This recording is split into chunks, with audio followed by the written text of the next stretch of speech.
জুলাই গণ অভ্যুত্থানের সময় সংঘটিত মানবতাবিরোধী অপরাধের মামলায় আওয়ামী লীগের সাধারণ সম্পাদক ওবায়দুল কাদের, যুগ্ম সাধারণ সম্পাদক আ.ফ.ম. বাহাউদ্দিন নাসিম সহ ৭ আসামির ট্রাইব্যুনালে সাক্ষ্য গ্রহণ শেষ হয়েছে। আন্তর্জাতিক ট্রাইব্যুনাল ২-এ এই মামলার যুক্তিতর্ক শুরু হবে মঙ্গলবার।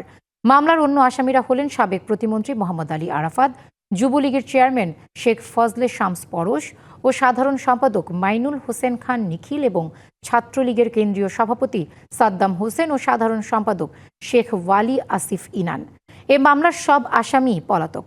এদিকে ট্রাইব্যুনাল ১-এ জুলাই আন্দোলনে কারফিউ জারি করে হত্যা পরিকল্পনা ও উস্কানির মামলায় সাবেক প্রধানমন্ত্রীর উপদেষ্টা সালমান এফ রহমান ও সাবেক মন্ত্রী আনিসুল হকের বিরুদ্ধে সাক্ষ্য গ্রহণ পিছিয়ে ৪ আগস্ট ধার্য করেছে ট্রাইব্যুনাল।